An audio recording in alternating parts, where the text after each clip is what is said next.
Hey guys, welcome once again to the Cooler Bees Lounge channel, where we decode entrepreneurship and we actually get you to be more excited about having the opportunity to do things that you want to do and actually monetize on that.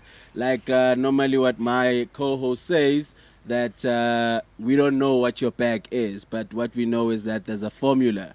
And we want to know what that formula is. And I think I've interpreted it very well. What did you say, Bongani?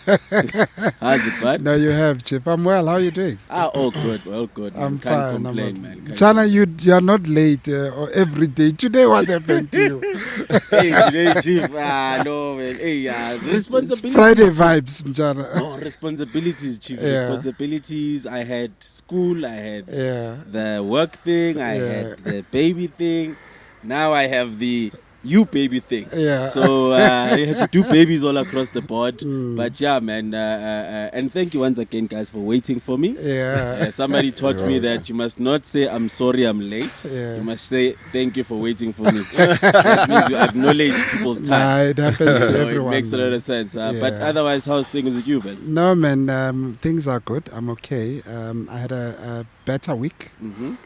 Last week was quite an exhausting week. Exhausting. Yeah. I had a much better week, and I'm excited for this episode. Mm-hmm. You know, we're speaking renewable energy, the peer-to-peer trading market, and we've got the man to tell us more about these things that we don't understand. Yes. They obviously know everything about these type of things, and obviously for the entrepreneurs that watch our podcast, you know, once you speak renewable energy, electricity market, you get into a terrain that is, and it's a specialized area. They think ESCOM. You know, they think ESCOM. Yeah. And we've got Des with us today. So officially, Desmond Williams, my brother, welcome to the show. Thank you so much. Thank you so much. Are you well? I'm good. How are you? Yeah. Good, So good. sorry, man, that It's you nice. had to wait for an hour here. I was lost for an hour. I was wondering, maybe I should go home. Yeah. I wonder what's on TV. Maybe they wanted to do it on Zoom. Right, I and just then- went here by mistake. You know, And if thank it was a goodness Zoom for call. Instagram. I then start stalking Bongani here. I'm like, let me see if I can call him. Yeah. Shocked me completely. I I didn't didn't know. I actually did that. People did, can and then- call each other on Instagram. I Oh, didn't know. He didn't answer, and then I Yeah. was just sitting there minding my own business. Next thing he's calling me. Yeah, man. Imagine. I didn't know I'm seeing this thing. I'm like, there's a button for callback. I'm like, I'm inquisitive. I want to know. Callback. And funny enough, you guys are in the same property. Yeah, no, so there's a bit of So clearly work happening 250 on the Sierra property. is So when he right, answers on the good other hideout. side, I hear the guys are busy working. there, you know. And I'm like, oh no, he's here on the property. Yeah. Yeah, but thanks for finding me and thanks for having me here today. No, it's great, man. It's great. No, definitely. Look, but thanks a lot, man, for making time as well this side. Look, it's a pleasure for us and a privilege, more or less, to say that here you are as a guest. There's a lot of things that you've accomplished over the years at a very young age. You know, I think probably you're just about to get off the youth bender. Now you are now the elite. Maybe you'll probably come up to be the president at some point. You know, as the older they get, the more they qualify to be the president. Yeah. But yeah, man. From somebody at home who doesn't know who Des is, Okay. How would you describe Des to them? Sure. What an interesting question. What, in terms of my background or in terms of... Look, it's such a loaded question. Yes. Yes. But look, I mean, from our end, we believe that there is no separation to a certain degree in terms of entrepreneurship and the personality that you have. Yes. Unless if you are in a position where you are employed. Okay. Do you understand? Yes. But as an entrepreneur, you take from the business and from your own personality and fuse it into one. Yeah. So that's where we're talking from. Okay. So I guess to describe myself, right? So I guess Desmond is a as an entrepreneur or a business person, I think primarily I'm a South African. I recognize as a khoi, but that's a long story for another day. Although some people might use colored, but I can get very philosophical and political. But in my current state, I've been in business maybe for 15 years. I've tried all types of businesses. I've been in recruitment. I've been in franchise fish and chips. I've been in property. But obviously the stronghold or the longest one has been in renewable energy. But other than that, I'm a family person. I was married once. I've got a daughter. I think I've been able to see enough complexity to be able to appreciate peace. So I spend a lot of my time at home kind of researching, kicking a ball around. So I love soccer. What else? I enjoy I enjoy walking. I do a lot of walking, Nick would know. A lot of reading in the mornings. So I'm like a morning person. I wake up at like 4 o'clock. I do my thing. Probably work for like 5-6 hours in the morning from 4. But my eyes are red, you know. But other than that, I mean, I'm a very simple person. You mentioned earlier that if I would look you up at the CIPC, yes, I'd find a lot of failed ventures there. CIPC. I love entrepreneurs who have failed because they come with stories, and experiences that invaluable, basically. For every entrepreneur who could be watching such a platform. And I'm sure for you, this is what has built you into the entrepreneur today that is a leader in the renewable energy space. So funny enough, if you are correct, if you check on CIPC, I'm sure you'll see 16, 17 different failed attempts. But I think what makes me or has given me a cutting edge is even if you go within SADC and you look at the CIPC in Namibia, in Congo, in Swaziland, you'll still see those failed attempts. So I've failed in Africa in general, in sub-Saharan Africa. I've failed in America. I've got T-shirts that have got Greenshare California because at some point I was trying to raise funds over there. So I've had my fair share of failures, but that's obviously like sculpted some of the skills that I've developed for myself and for my business. So I've had my fair share. But interestingly, I normally when we have conversations with Nick, I would say to Nick that we as Africans, khoi or colored included, we come from a place of disadvantage. Absolutely. Economically in Africa, we are not in the forefront of where the economy and decisions are made. And I'm sure you are also, from such a background. Absolutely. Where you had to learn and take things along the route as you went. Tell us a little bit about where you grew up. What was your upbringing like? Oh, okay, I love that question. So mine is not different to any sort of other South African. I'm from Alexandra, Comora. I was born and bred there from a very young age. From Kodifleting to Kofaife.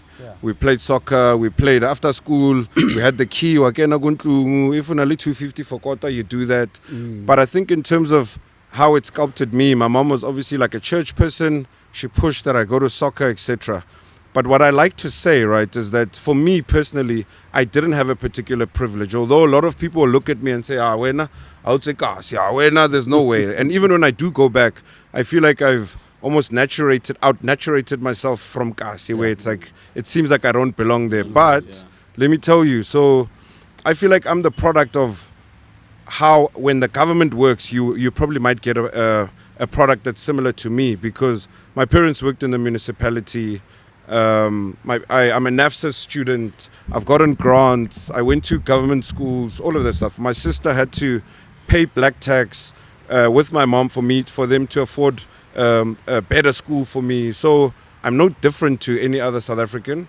I am historically disadvantaged, but I guess I've paid my dues. My family's paid their dues. So I hope that answers your question. But when did the business bug bite? Oh, when actually? So I think all of my life, funny story was that because the conversation stuck on Tlung, They weren't really about business. They weren't really about. I'm just going to take you a little bit, give you a little bit more depth. Yeah. They weren't really about university or whatever. So while I was in school, in my mind, I was just going to. I was going to work when I finished high school, and then I've got this friend of mine, old friend of mine, probably one of my oldest friends, if not the oldest friend.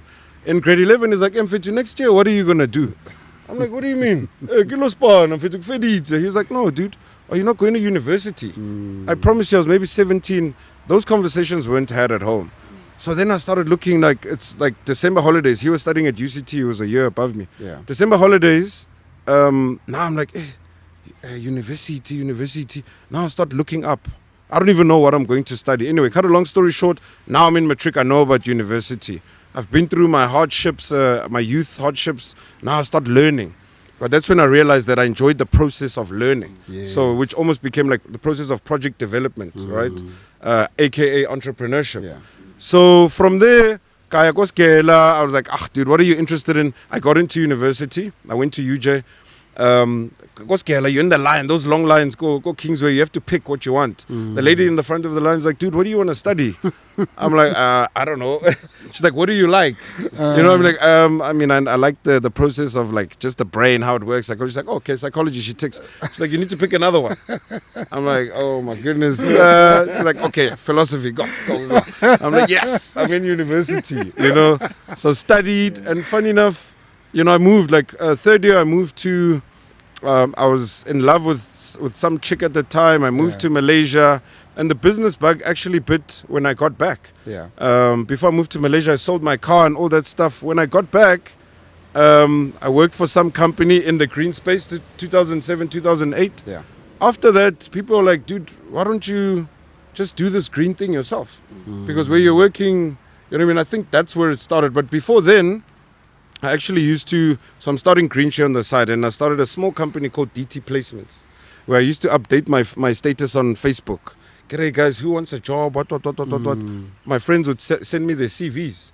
And now I would go to these companies and say, "What are they charging you for recruitment of good people?" Because I felt like I had good friends who were competent, who spoke well. But no, they charged 10% at a formula, 10% of total annual revenue.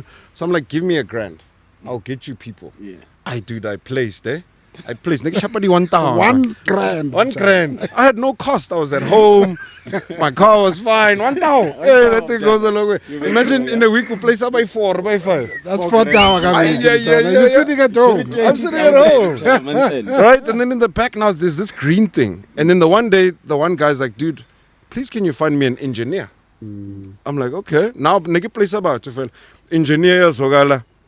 God, how much will you give me? I remember the guy's name was Jonathan. Yeah. I'll give you 60,000. For that placement? Yeah, for that placement. Yeah.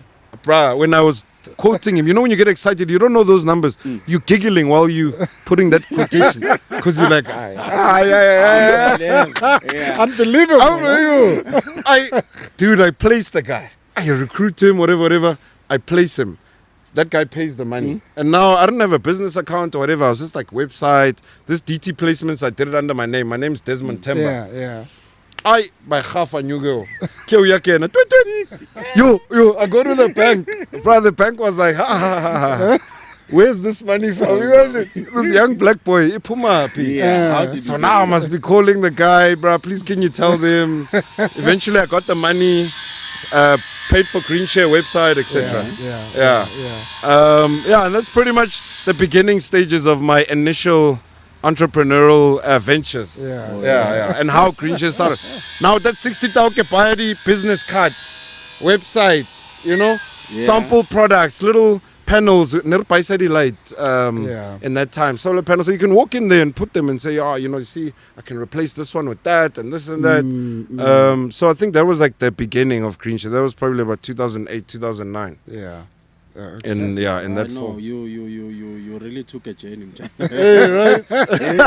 I'm just 60 again, very bridge, very no.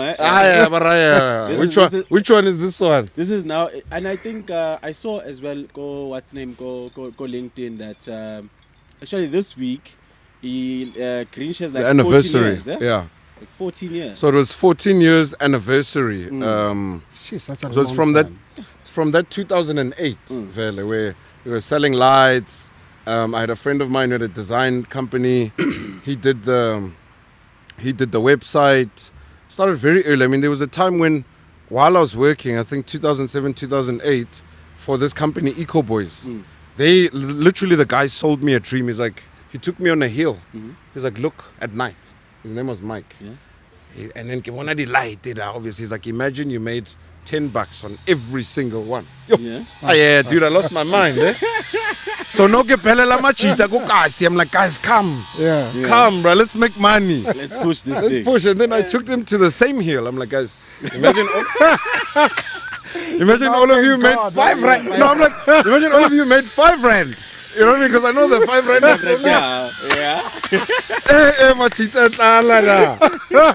So now I'm like the sales manager. I'm like, guys, let's go, bro. We're gonna make this money. Yeah. And this was when Eskom first. 2008 was when load shedding actually first started. So we were celebrating 14 years. I guess this 1st of November. Yeah, 1st of November. Yeah, what a journey, eh? It's been a journey enough. And you know, Bongani, if I can tell you a story, you know, I remember I was working for this other company, right? And a colleague of mine received a lead, right? They were like, okay, contact this particular person. He wants the system for payments and everything else. Have a chat. All right? My colleague goes and talks to this person. She comes back, she says, hey, Nick, there is this dynamic guy. Hey, that boy is going somewhere. Please, you know what? He's got too much energy. I don't know what to do with him. So can you just take over this account? I'm like, oh, okay. I'm China. Now I'm Googling them. And this man offices in Bryanston. It's a lot of Bryanston, yeah, no. All right. Then I go deeper. I'm like, I keep Bryanston. This man must come to the office here. I want to see what's happening here. And at that particular point, and this is just to highlight how much of a business savvy this man is, in a sense that we went in there for a different product, right? We had an engagement for quite a long period. I think it was about your properties. Yes, he wanted to monetize his own properties and all that sort. We did that. That was great. Now he comes back a couple of weeks later to say, hey, Nick, let's have coffee. This is what I'm thinking I'm trying to do and everything else. And after engaging with you, this is what I see. I know that you're knowledgeable in this. So right then I saw that, you know what?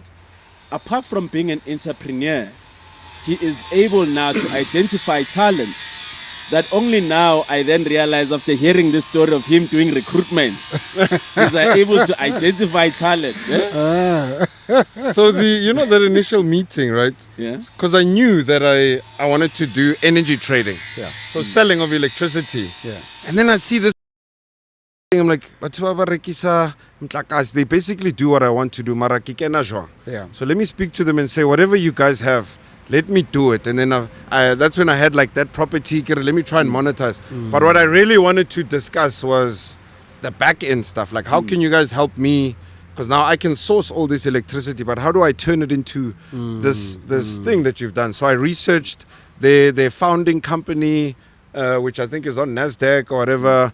And then you saw the subsidiary, Ellingmona, and you start to join the dots, right? So I think the initial person that I met, the energy reciprocation wasn't there. Yeah. And then when I had our first cappuccino together, so obviously you're gauging each other in the meeting, like, oh, this one. You know, suburbs. But entrepreneurship is a lot in entrepreneurship is energy based. You get into a room, you exchange energies with people, and out of that comes what you guys developed, and look at where you guys are today. Sure. Just out of that. Yes. How long has it been? So it's been about almost 8 years now. Sure. Almost 8 years. And I mean, from there on, I mean, I believe you're doing quite well in Africa. With the Greenshare Congo. Congo. And I mean, from the person that I met you at that point to here, there's just so much growth in that particular aspect. But I think it's only fair for me to not hog that to my only experience in dealing with you. So I would think maybe if you can be able to take us through the journey of Greenshare. Okay. On its own. I mean, you dedicated yourself to get, I mean, your license with NASA is one of a kind. Yes. You know? Yes. So, yeah, what an interesting journey. Like Greenshare. Yeah, Greenshare's really taken me to different parts of the world. So, but how it started was in 2008 when we were selling those lights and stuff, and we had those people and the hill and showing people the lights. We got to a point where the power of electricity was very expensive at the time. It was very cheap, and the technology was expensive. Eskom created a program that would bridge the two. Rebates, right? So we started, first taste of project development was through Eskom, where now we're going to corporates and industrial and we're offering them solutions based on what they're paying. They're like, no, it's too expensive, and then we give them the rebate. We went to market, so I trained a lot of guys where we go to corporate market, we do that project development, we sell it to Eskom. Eskom would pay us a rand per megawatt. We did that, that's classified as behind the meter. So in your house, behind the meter, where it's energy efficiency. So we did project development there. In 2012, after having done energy efficiency for some time, or demand side management for some time, that's when they started the first South African renewable independent power producer program called REAP. They say it's the most successful, one of the most successful in the world, but the most successful in Africa. So I went now, DOE, you know, we go, and then they're like, cool, you need to get the bidding documents, right? Bidding documents, they're like, cool, just to read the opportunity. So to buy the bidding documents, 200,000. I was like, 200,000 just to read the opportunity. So you learn very quickly that this was a big boys game, right? That they've curated. So then I go to one of these big boys too. I go to Italian and Spanish utilities. I'm like, guys, please, I want to work. One of the guys gave me a list of licenses. He's like, dude, go into Africa. If you can get one of these licenses, most of these, we'll partner up with you, or we'll make it we'll partner up with you, or we'll buy the project from you, right? So now I'm sitting, thinking, and then develop a SADC strategy. We're going to SADC. That's when it started in Namibia. I remember there was a story before. So now we're like, hey, we're going into Africa. So we go to these car rental companies like, give us a Nissan hard body. We're going to Africa. You know the South African conundrum. You think, hey, Africa, brother, give us this hard body. We're driving. We leave at 8. We're going through Magaliesburg at some point. That car literally just stopped in the middle of the night. Maybe about 2. Go Magalis. Bro, before the journey even started, it was myself and 3 other guys out. So we had to sleep there. The next day we called the rental company. They bring us a better car, like an X-Trail now. Now we're in a normal car, right? But I guess it was a blessing that we got stuck in SA. We get into the car, we hit Namibia. Cut a long story short, we end up visiting 8 different countries. In Namibia, we bid, we were shortlisted, but we didn't get it, right? Because of whatever African political commercial stuff. Then we did Zambia, we did Lesotho. We even went to Congo DRC. I remember we were there. So I've probably been to Congo 6 or 7 times. We were there when Papa Wemba died. So you get to Congo, it's a completely different animal, but very, very beautiful. Very, very beautiful place. So we get there. Eventually they agree to kind of get into an MOU with us. So now I need to come back home, raise some funds, maybe give off a bit of equity. Then I lead a delegation of 8. There's lawyers, there's project developers, there's commercial guys. We're meeting with the CEO of SNEL, which is the ESCOM of Congo. There's 2 Congos. So we did Congo DRC, and there's another one called Congo Brazzaville, and they're separated by the Congo River. So cool. To go to the 2, you go over the Congo River on a speedboat. So we did that. We cast our net wide to get this opportunity. 2015, 2016, eventually they're receptive. We sign an MOU, framework agreement. We sign what you require, the most pivotal agreement in energy, which is a power purchasing agreement. From there, in my energy, in my sector, in the energy sector, for you to we had the conversation. For you to proceed, you need to develop and dilute. So at some point, we sold off most of it to an infrastructure company. And now 2022, it's a 100 megawatt solar PV plant that we're developing. We've been approached by the World Bank, by IFC, their investment arm. There's another company called Globalec. So they've partnered up with us. They're obviously leading the project. We're very, as Greenshare, it's a Greenshare project, but we're minority shareholders in it. We're about to start construction, hopefully early next year. It's a huge project. You need permitting. You need almost like sovereign guarantees from the government. It's a whole process that you go through. And then that was that, right? So then I come back and I'm like, yo, what are you going to be doing? Are you going to be selling lights and panels for the next... Again, after doing 100 megawatts. Yeah, you know what I mean? So I'm at a weird point. And this is now we're entering Greenshare in its current format. Peer-to-peer. So we've touched on demand-side management, which is behind the meter. We've touched on project development or IPP project development, which is generation. And now we're speaking peer-to-peer. So now I get into contact with Investec. They've got this subsidiary called Innovate, and they're sending entrepreneurs all over the world. They're like, okay, cool, come and apply, you know, the whole spiel. And then the first one, we go to one of the biggest tech conferences in the world. I think they hosted in Israel, in Tel Aviv. That's when I saw, hey, this tech thing. Serious, this tech thing. There's a vibe, you know. And then I come back home. Then there's another trip now that they're doing for energy entrepreneurs. They're like, please sit on the panel with Investec and then help us interview the energy guys. Sure thing, it's Investec. I interview, and then they're like, hey, cool, there's a space, Arva. I'm like, yeah, dude, absolutely, we go. So now the way that these trips are the format of those trips is that there's 40 people in your industry, what you would consider good contacts. You go into San Francisco, into Silicon Valley. You're visiting Boma Google, law firms. So you're seeing how this whole ecosystem works. And then for me, I was like, sure, this is amazing. So that's when I think the penny dropped, where I'm like, okay, cool, software is actually where it's going. I understand energy. When I got back home, friends are doing MBA, CFAs, you know, all those executive programs, because we're there. You've probably been in corporate for 10 years. You want to elevate. But for me, I was like, no, I'm going to do software. So I did a deep dive into software. I found some course, Yako Midrand, you know, I registered. I went, bruh. The guys that were studying there were like obviously 18-year-olds, like youngsters. I was probably the oldest one there. And now I've obviously got a few projects running. So I studied it, but I didn't study it to code, although I can. But I studied it to understand the coding sphere and be able to bring it together, or fuse it with energy. So go back to San Francisco again. I joined some accelerator program there called Powerhouse, where we're sitting now, where these clean tech entrepreneurs are. And then when I got back to SA, I approached the University of Johannesburg with 2 batteries. I'm like, dude, I want to and a solar panel. I'm like, I want to move power from this battery to this battery and then back from here to here. Yeah, so they gave me that look. Like I was like, go. And then I looked at the other guy, you know, he kept quiet. And then I went back. He's like, no, he thought about it. He called me. He's like, some guy from Bhutan. He's a Bhutanese. I never met anyone from Bhutan before. He's like, no, we can do this thing. Not broken English, but very, very, very intelligent guy. So he built me what they call a lab prototype.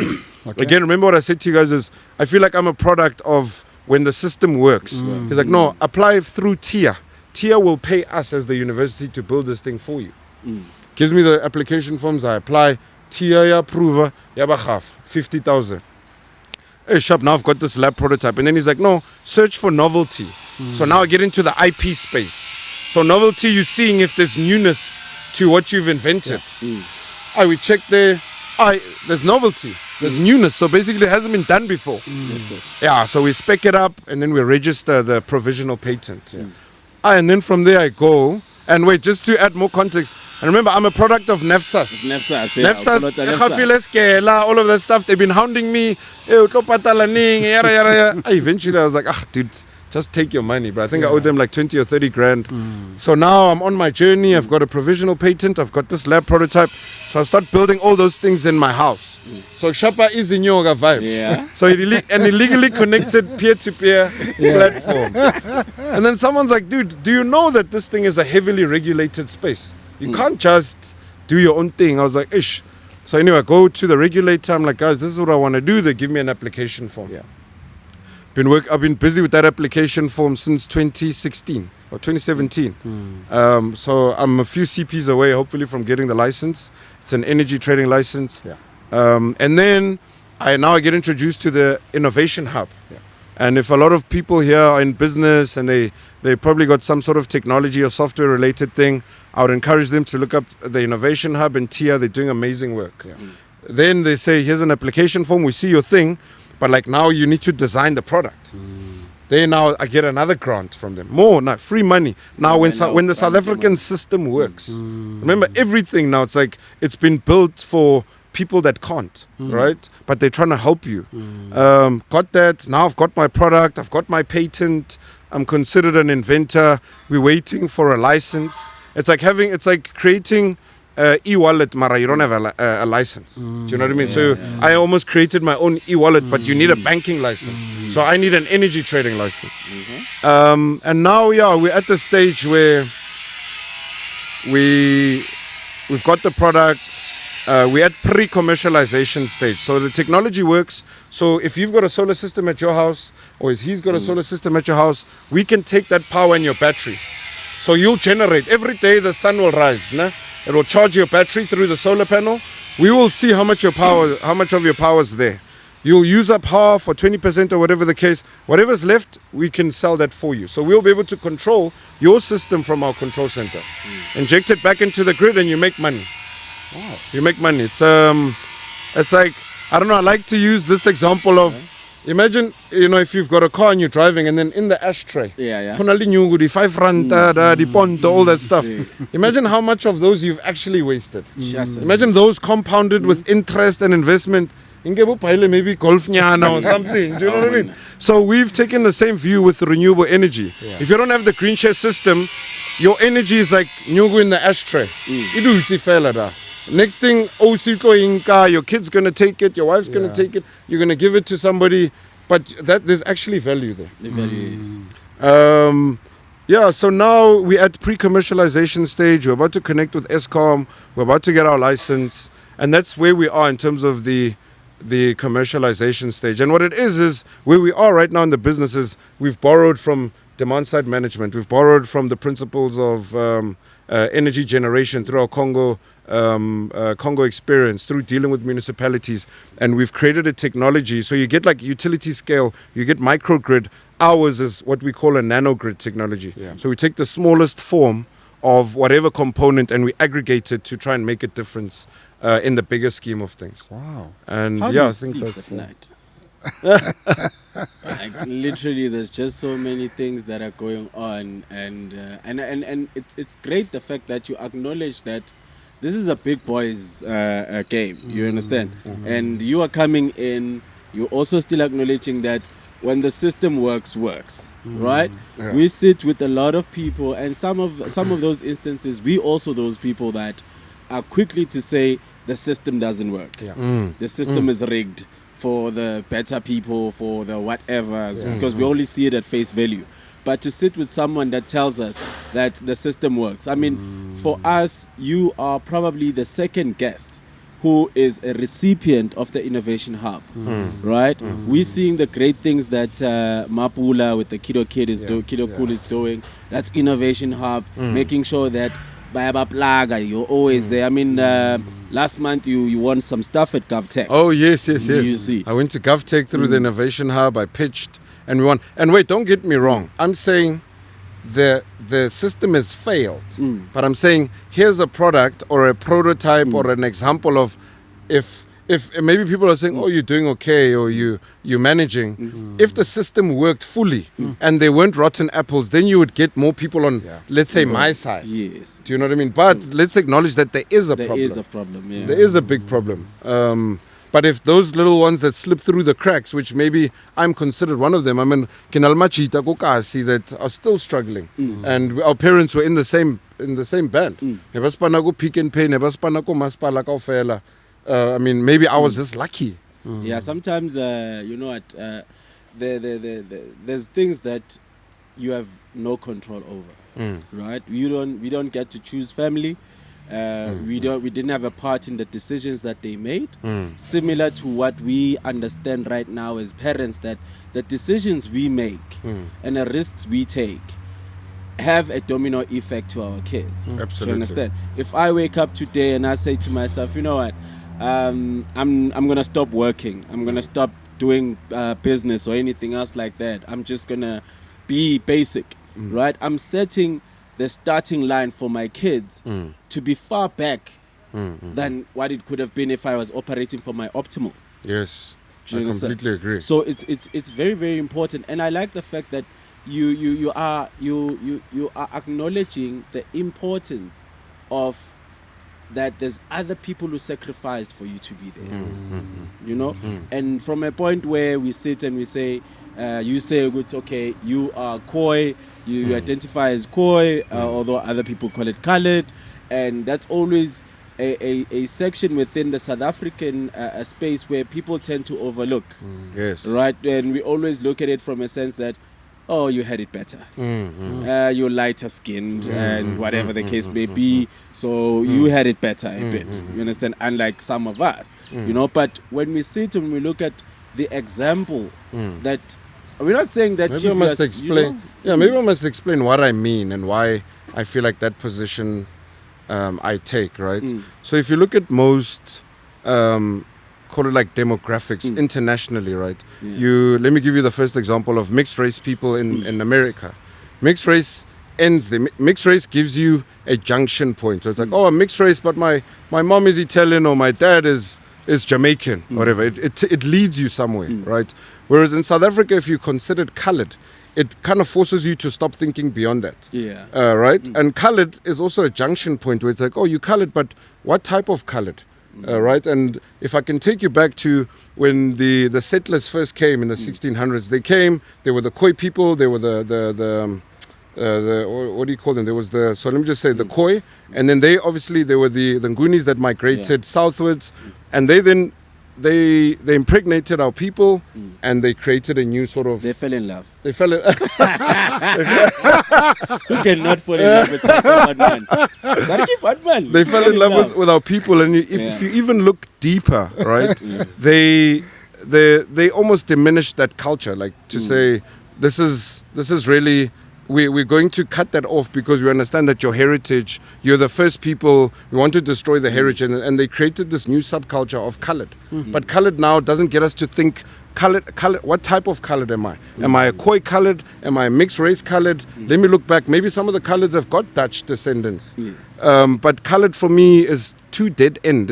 You're lazy. You know, you're reading a prescribed truth. You know, like Afrikaans is not really our language. There's a deeper language, and that's why. And if you look back, my great uncle, he was one of the khoi chiefs, and they were starting to do that research. And it's convenient for South Africans to not celebrate the khoi people because everybody now gets to keep what they keep. Because if there was a claim, which everybody's starting to take, the biggest claim would be from the khoi people. Do you know what I mean? So there's a depth there that people don't want us to go to.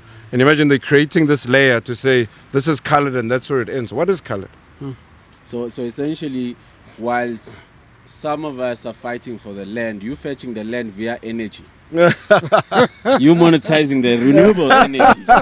So it makes a world of a difference. Look, I mean, yes, obviously globalization, integration, it plays a role for our survival. Unfortunately, we may not tell if we lived in silos, where would we be? Absolutely, right. That would be a story that we would never realize at the moment. So already right now that island is closed. So what else can we be able to succeed now as one, right? Yes. Because we at that particular point. And the nicer part that drives this whole conversation around that is that even in business, it's not just cut and paste, profit, money, whatnot.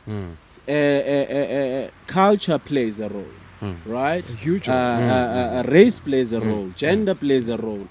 Location also plays a role. Definitely, you know? definitely. I would sit and say to myself, if you sit and you look at Gauteng on its own, you've got Soweto thinking it's a powerhouse, Soshanguve thinking they're a powerhouse, Tembisa thinking they're a powerhouse, Alex themselves, because they can walk to Greyston Drive thinking they're a powerhouse. So those differences are there, and understanding them and appreciating them makes it easier for you to navigate around them. Absolutely, bro. It's Well very, said. very much Yes, quite important. yes, very yes. much quite important. No, the thing I wanted to. I had a question for Bongani. I wanted to find out Yeah. about the ministry. Yeah. You're the minister of. Is it Trying. trying. Oh, I love that. Because on my phone, when you call it minister of trying, And he actually answered, Minister. minister, yes. They're like leadership. Hey. Yeah. No, I love that. Yeah, I no, love it's, that. it's I love from the that. premise that the world owes you nothing. Yes, yes, You yes, know, you constantly have to try. yes. Whether you succeed, you fail, you try at everything you do. Yes, yes. That's how you eventually get to Desmond's level. Yes. No, there is no such level. But anyway, I was having a chat with my daughter yesterday, Yeah. and I was just telling her because she was just being weird, but I could pick up a pattern. I'm like, decision making, just to echo like the theme of what we're saying about ministry of trying, understanding, but it's just also a crucial skill is the decisions that you make. I remember I was driving her to school, and I'm like, you could make a decision today that could get you like end up dead by today, or get you in jail by today. Yeah. We can make a decision today that could improve your life for tomorrow. Chief, the power of decision. Right? The power of the right decision Power of consistently. decisions. Yes. It'll So- take you to far places. Far places. Far. I mean, imagine if you had, taken decisions that would have either pushed you away from some of these organizations Yes. that had, leaped you forward, Yes. ultimately to get to this level. Yes. Where would you have been? Yo, but even just to take you back, decisions not to smoke glue. Yes. Decisions not to khutsubiwa bottle kop. Mchana, Do you know what I coming mean? from Alex. Yes. So you see Decisions those things. upon decisions. Yeah, Yeah. decision Yeah. upon decision. And at some point, no is probably your best decision. Because you're already cruising on a yes altitude, right? No, hey, no, it's sharp. So sometimes idling is really a good place to be because you're not going to be in the wrong. Your spirit will lead you into Yeah. the right spaces. Do you know what I mean? Yeah. Sometimes the art of just a simple no will take you. Mchana, now I want to find out one thing from you. With such depth, your cultural perspective carries so much depth in it. And you say you are an example of what we would have if the system worked. Okay? For me, those are two sides. You could make a choice whether you want to be angry at the world from your cultural background, or you could make a choice to say, what can we do to have a future that is, unified and identifies everyone, including the khoi, as much as they should be identified. But given an opportunity, you are an entrepreneur. If we were to say, as a country, we give you an opportunity to develop entrepreneurship, and I don't want, you asked Nick when he asked you about you. From which angle is asking. I won't tell you angles, Mjana. Okay. If we were just to say, Mjana, we have a problem in South Africa. Entrepreneurship, Yes. the people who are developing numbers are telling us these are the numbers of success and what. But on the ground, it's a bit of a, issue. of a different case. So what would you do differently to leap South Africa forward. entrepreneurship-wise? Sure. What a tough question. So I think, you can create an ecosystem for entrepreneurship to work, right? And I think that's probably the most important one. And how do you create an ecosystem? I think entrepreneurship is the byproduct of, call it, existing systems that are there. So Rona, when we were growing up in the hood, we could play cricket, so we stayed away from the nyaupe, or at the time maybe it was just mandrags. So you kind of let children be children, you let them be in their environment, you let them go to school, and eventually they then because we're problem seekers as people. Naturally, there were no shoes, there was no glasses, people were drinking from their hands. So you let people experience the world in a safe and in a harnessing environment, and that already breeds the call it the mind of an entrepreneur. And then you create ecosystems. Like, I never knew until I got there. I didn't know about university until I was 17, until the year I had to go. I don't know about being able to sort out a problem and then register it as a legacy business, as an inventor. I don't know about IP. So I'd really bring those things forward and say, guys, and I remember I was telling my industrial designer that I wish people in the township knew that you can come up with any idea and you can crystallize it. You can actually make it into something. So I don't know if I'm answering your question, but I think we've got an ecosystem problem. So another one is Momzansi. If you get 10 distinctions, right?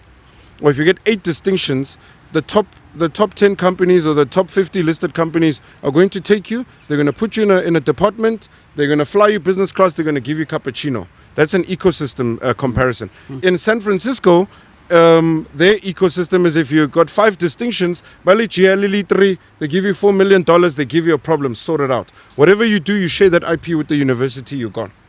Ecosystem issues. So now what ends up happening is I'm definitely not the smartest guy in the room, right? And I've traveled with the smartest guys in the room, the guys in corporate.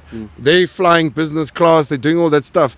Then you've got almost like second grade guys like me who are just maybe hungry or whatever. They don't like going to the office every day. And now I have to make this thing work. Imagine now where the creme de la creme in terms of solution fixing, we're given a problem to say, guys, we've got a unemployment problem. You give them money, you give them a space to think, and they sort out the problem.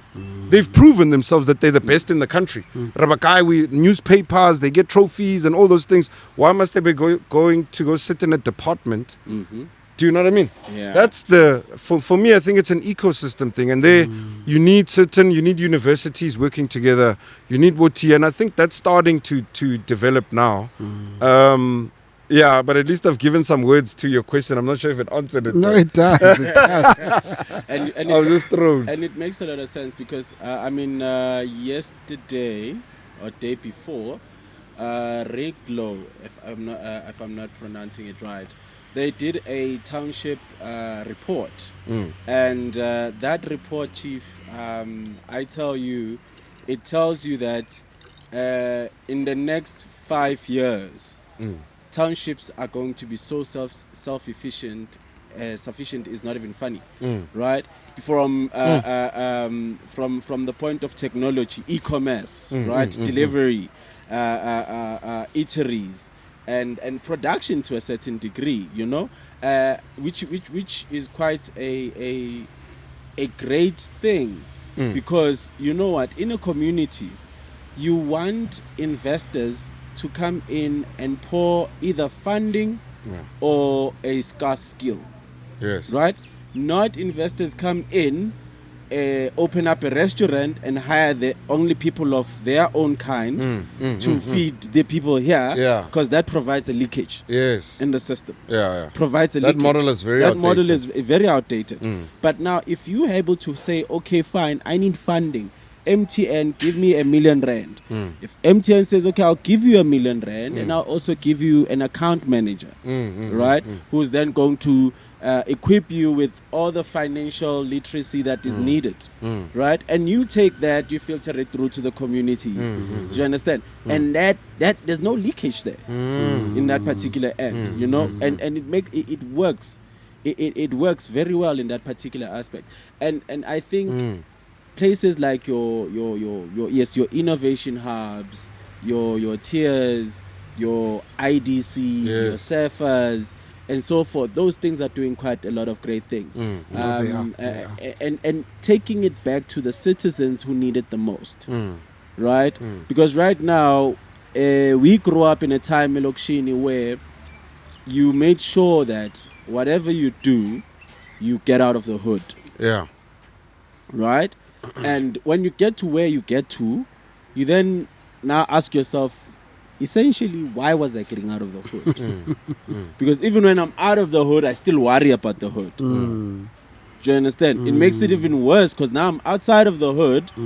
I am not going to be that impactful in there, right? Me picking up a glass or something here in Santin and putting it somewhere else makes Santin clean, right? Unlike me picking up a glass in Soweto, that makes Soweto clean. Mchana, you know, in fact, I can understand that sometimes why people want to leave the township. And you know, sometimes there are just things you can't control, and things that are just township things. That you, even now when you involve yourself in those things, you end up getting a lot of to your name.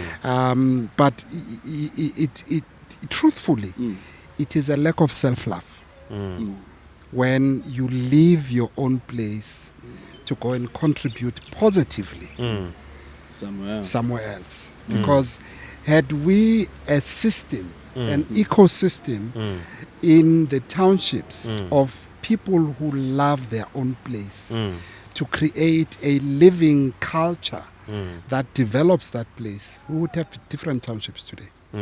Very different townships today. Definitely. I agree with you, but you know, sometimes it's tough because as much as you want to help where you come from, there's a dying level of self-preservation that you need. And that's probably why we leave the township, because from my own experience, you'll be sleeping on a Sunday night, but next door, speaker by your window.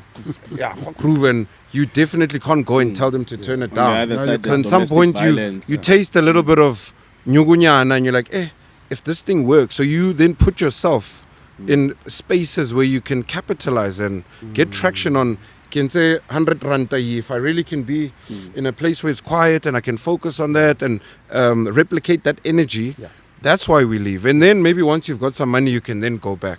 But do you know what I mean? So I don't think it's always a negative thing. And maybe there are people that can capitalize on still being there and living there and finding their spaces. No, I agree with you. It's not always a negative thing. But reality is, who do we leave those places to? You know? Because the same things you live today, China, 100 years from now, they will still be there, if not worse. So we've got to have an honest conversation as Africans. What type of life do we want? Because government can come in and create every ecosystem they have in mind. We need to drive it. And our lifestyle is going to drive it. So I agree with you. It's not always from a negative place. But sometimes we just need to think the importance of neglecting, townships or leaving them to be what they are. Neglection is very something. It's a tough one. I agree. And before we neglect you guys, right? Let's not neglect housekeeping here. Housekeeping, guys. Please don't forget to like, share, comment, and click on that little bell there for notifications, so that whenever we have something, an episode or or announcement, you guys are the first people to know. And share as much as you can and comment and speak to us on all our social media platforms with the same handle at Cooler Pays. We will be able to respond to you. And the DMs and inboxes, we like and them. LinkedIn, we love them. We love them. But don't inbox us about Desmond. He has his own things that he has to worry about, like energy and so forth. Desmond, I just want to find out quickly. I was on your website earlier, and on your trading platform. Your energy trading platform, I saw some can come on as generators, some can come on as consumers, but it also says something about solar and wind. Okay, I've got an idea on solar. You know, it's something that's widely used in society. How does wind energy work? So just like solar radiation, you can tell where the sun's going to kind of rise or be, right, based on satellite maps, or you can just see. And there's certain parts of, call it the earth, where wind is consistent, right? So there's technology that you can use to see, okay, this is a wind pocket, And you can even, there's even technologies that you can put to monitor how much wind there is and how consistent it is. Okay. So how it works is, once you find that type of pocket, just like with solar, you can't just put solar anywhere, nje. Whether there's shade, maybe it's too moist, maybe you don't get enough. So you find the most optimal place. Yeah. You do measurements before. Same with wind. You put just like you put a solar panel, you put a wind turbine in a place when you've monitored and you can get some level of certainty. Once you've generated, you follow. Now you go back to the project development thing, and now that's across any technology: solar, wind, nuclear power, etc. You look at the land. You see if the government will approve you. You do an environmental impact study to see if maybe King Moshoeshoe, King Shaka wasn't buried there. Yeah. Once they give you the thumbs up, you can see whether there's wetland underneath. If the environmental impact goes, you do geotech studies. You see how quickly you can connect to the grid. So in essence, it's exactly the same way, but instead of measuring for solar, you measure for wind. Yeah. And in some places, the wind maybe might blow at night, and during the day, but we know that the sun only shines during the day. But in essence, they're both renewable. You're just harnessing energy from a different source. Yeah. But from a commercialization point of view, are you able to go to market as soon as you've got your license? Yes. Okay. Yes. So it's not currently in the market? No. Now it's not current. So we were early, right? We developed the technology early. The regulator had piloted a license since 2009. Yeah. We were hoping to get the second one. They were trying to determine whether there's a green marketplace. Okay. So now they've issued the second one. We're hoping that ours would be the second one. I think once we have it, we'll probably be kind of trading on a large sort of utility scale. Yeah. And then what we want to do is we're building models where we want to be able to give you the whole system. Okay. We want to give you the whole system for free, and then we trade that power on your behalf. Similar to like if you've got a car. So let's say you own an Uber. When you sign all the FICA stuff, you get your Uber driver. So you then sign the FICA stuff, we put the system, Greenshare becomes your Uber driver, we trade that on your behalf. If there's a bit of money at the end of the month after you've paid the driver and the car, you keep a little bit. Yeah. And then you try and maybe pay it off as soon as possible. And then the rest is yours type thing. But you'll be saving. That's pretty much where we're trying to go. Yeah. Yeah. He asked a very good question, Jana, how do you sleep? I mean, he knows, right? From 2017, I actually didn't sleep. So I told him I shifted everything. I slept at 7 o'clock and I'd wake up at 3 o'clock. So when I put my kid to sleep, 7, 8, 9, 10, 11, 12, 1, 2, 3. 8 hours, right? Yeah. Exactly what I need. And then next thing, poof, every morning I'm up. So this is where now, between 3 and 7 o'clock, it gives me 4 hours. Yeah. I'm doing research. I'm checking what other pilots are there. I'm studying this software thing. 7 o'clock, take the kid to school. Yeah. And then I must work now from 8. So yeah, I mean, but now I'm starting to normalize again. Yeah. But for the longest time, maybe 4 years, I didn't sleep at all. Yeah. No. It was. I'm a witness. You're a witness to that. I'm a witness to it. Look, I mean, you know, the thing about it is, when you are around people who are going somewhere, it's great and it's also dangerous, right? Because it gives you that wake up call to say, what are you doing? Yeah. Right? And if you're strong enough, you'll say, okay, what am I doing? Let me find what drives me. But if you're not strong enough, you're going to say, what Desmond, but privileged. That's why when it's a song. But then you sit and you look at him, he's not sitting and having coffee. No. He's awake. He's doing it. He's having the same 24 hours. Yeah. But it's how we are utilizing our own 24 hours in that particular space, you know? And you're sitting there like, okay, fine. It takes a lot for one to wake up and say, okay, I'm going to go back to school. And when you go back to school, you're finding an 18-year-old who's studying something that you already know the direction. They just want to study it. Because they want to go into gaming. Yes. Right?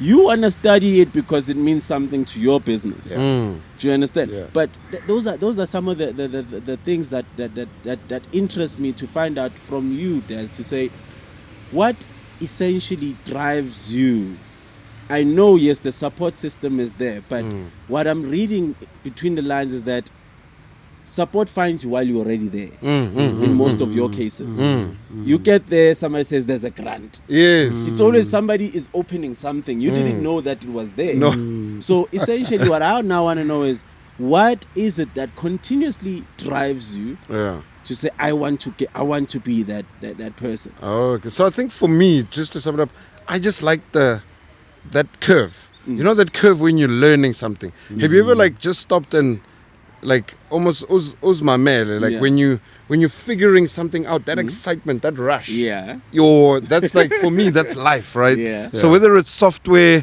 and now I'm learning how software works and I'm applying it to how the business works, or even the process of project development itself. You're developing the project, you're speaking to ESCOM, you're speaking to things. Once those things come together, cognitively, I think there's almost like a neuron. There's new neuron connections that form, and you can almost feel that. I think for me, that's the addiction. Yeah. More than anything.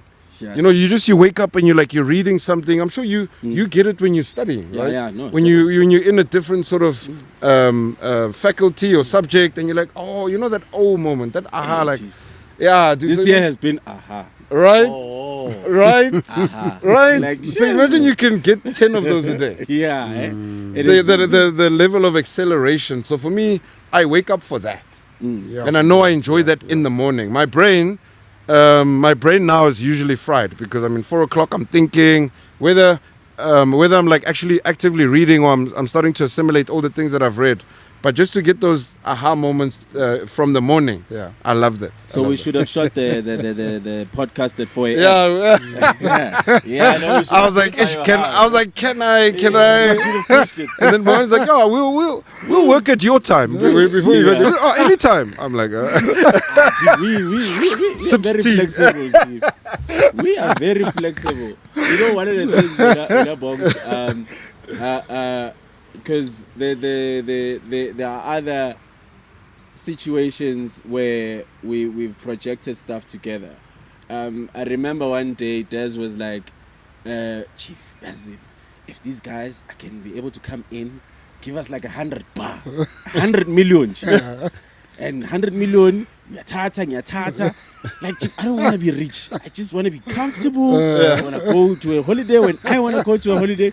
And now, no muntu khuluma nentwana yasezola, like Chief mina ngizivunela imali, I want to be flipping rich, right? Yeah. And this man is saying, Chief, I'll give you 20 bar and then just relax. Like, this man, I'll taste 20 bar. Once or 20 rand, I sell 20 bar. I once used to have 20 bar. I want to plug these things, And it's to me, for me, why I raise this is because imagine some kid, ekasi, or even in the suburbs, right? Doesn't mean that when you're in the suburbs you're destined for success. Yeah. That's a myth, right? Because actually life in the suburbs is forex. Because any day you might move out. Ekasi at least, yeah. No bank is going to come in. I like but that. Here, the bank is already waiting.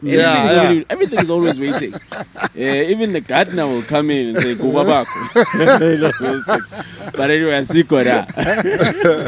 But the thing about it is that being in spaces and having those spaces and people around you inspire you. From your side, who are the people that have inspired you, that you've looked up to? Have you had mentors before? And how's that journey been? Sure, interesting. I think I haven't necessarily had mentors per se, right?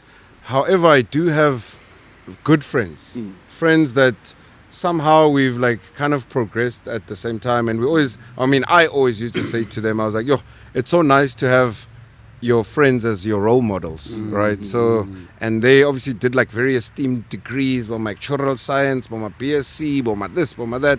They were hectic people, investment banking.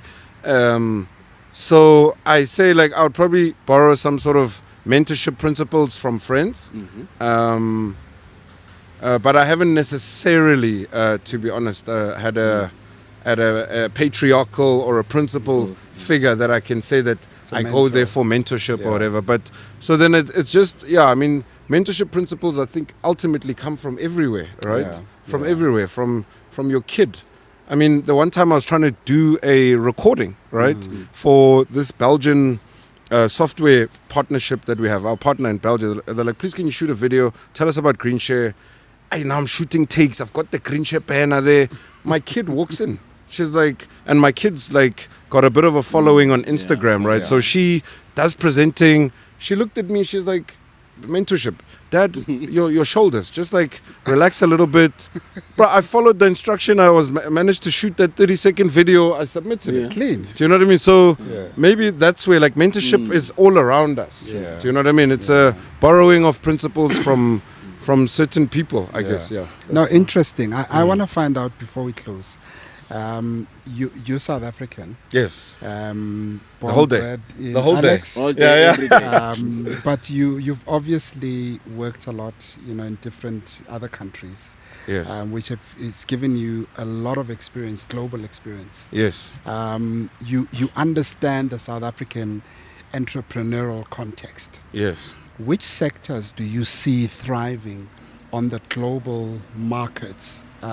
Currently. In the future. I think in Africa, thriving will be fiber, which obviously will link us to the net, get a lot of people educated. Yeah. Energy will be a big one. You won't Crypto. leave that one out. Yeah, energy.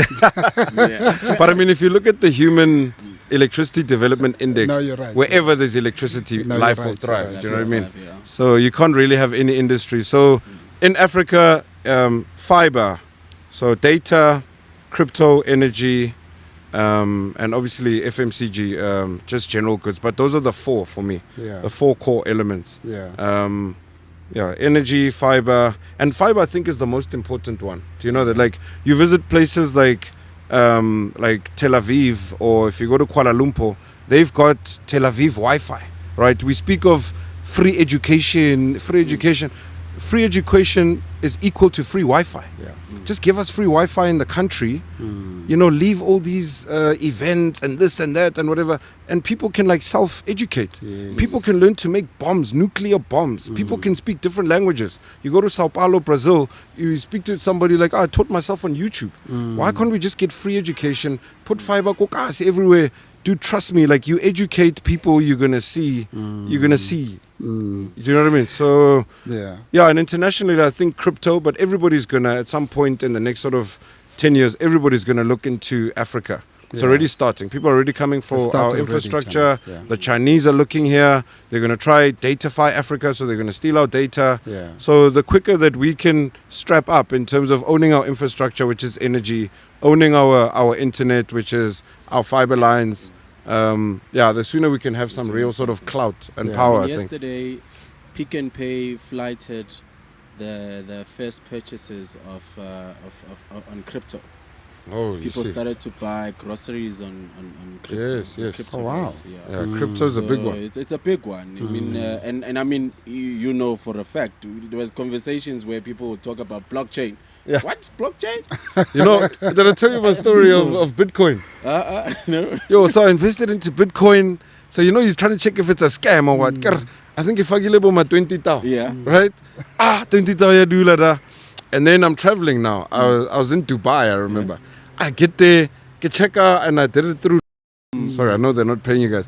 I get 75 tau. Hey, man. But get this, I'm like 75 tau. Yeah. Dude, I'm here now. Yeah. Withdraw. Yeah. I'm gonna maybe get shop at 30. No, this thing is a scam. How did I make so much money? And at the time, I think I bought one coin. One coin. Bro, that thing kept going. From Yes, 35, I remember. from 35 tau, 70 tau, 100 tau, 200 tau, 400 tau. Oh, One coin. one coin. One coin. Before this crash now, Yeah. I think it went to about 600, Yeah, I 700,000. remember. I sold like a moron. At the first knee check.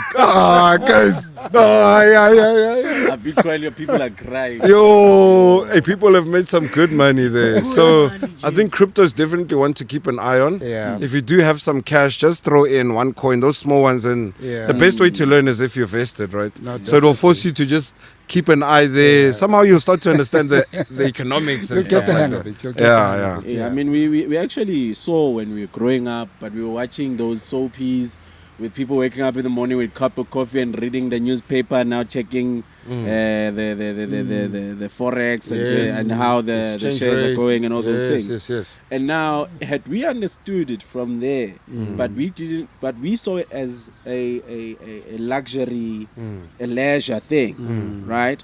But not understanding that that's actually something that affects you at home, Yeah. right? Yeah. Because the people that are owning Albany bread, bakeries and stuff like that, Yeah. they are the ones that are investing in those things, and whatever ripple effect that happens on them, they take it out on you by raising the prices. So why aren't you not part of the conversation? You know, you understand? But we're not promoting people getting into forex.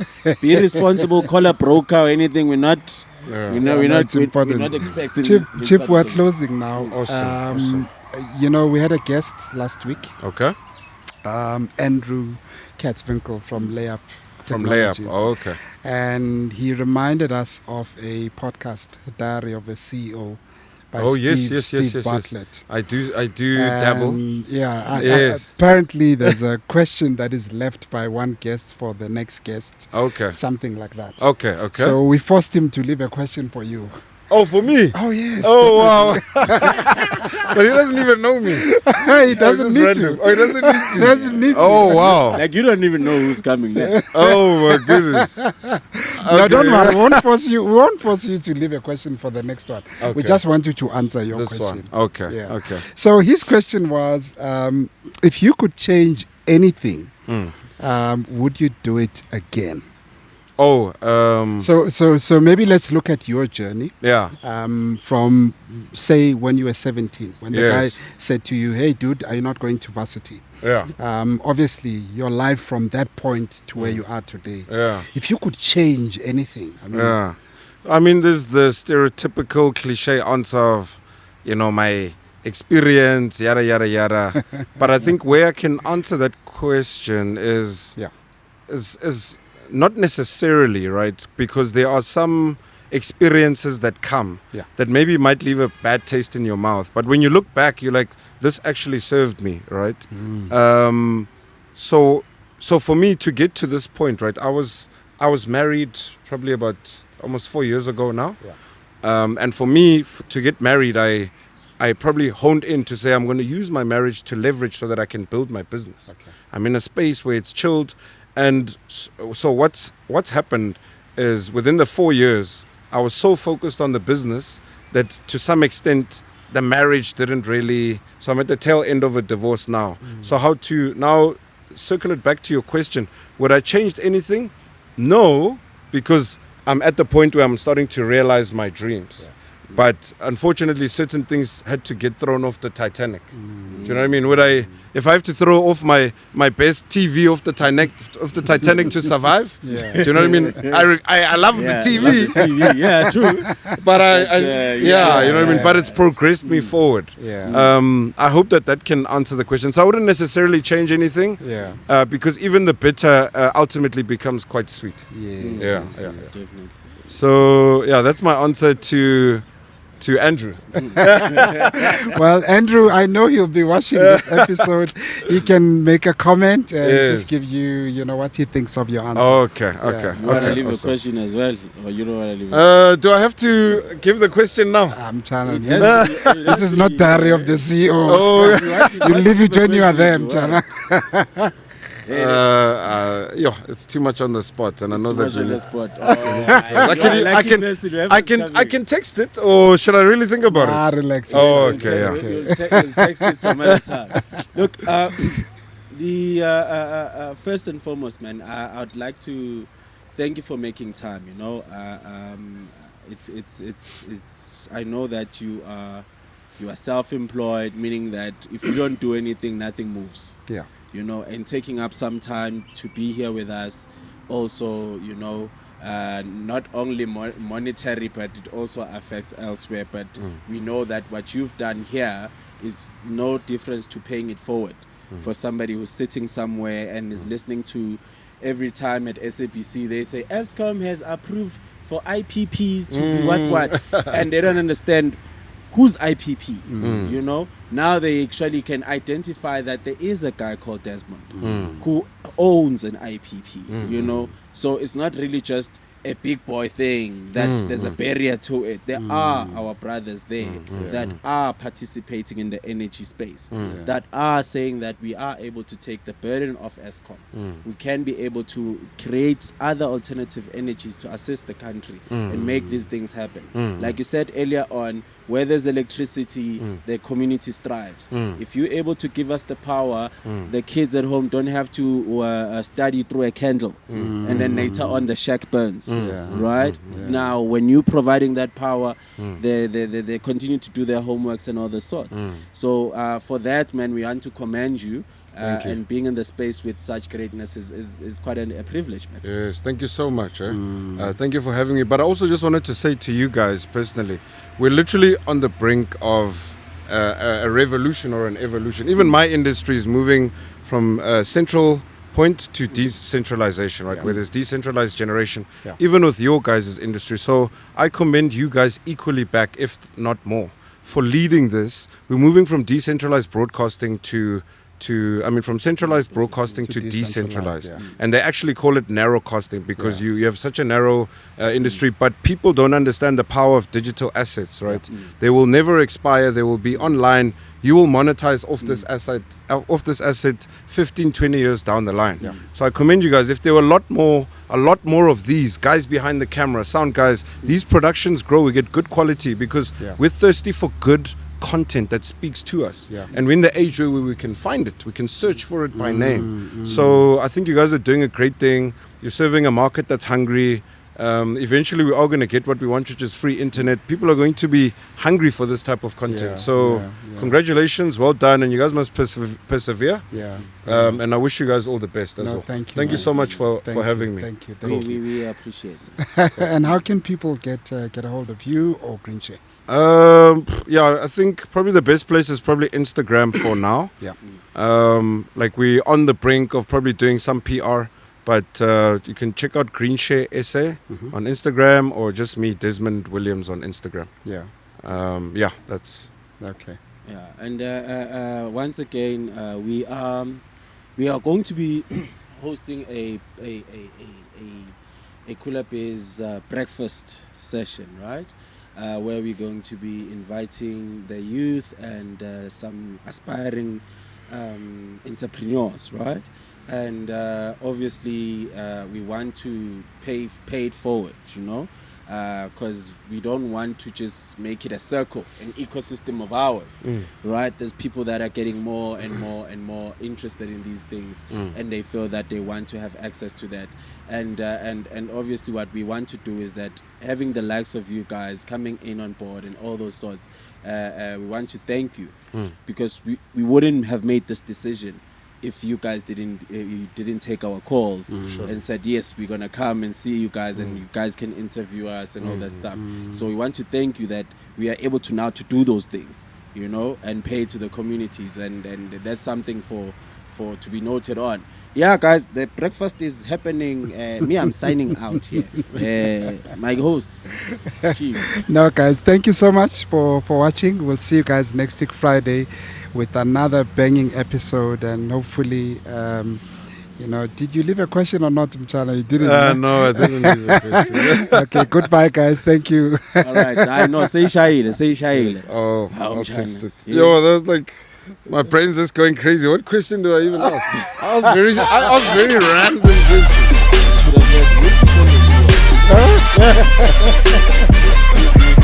questions.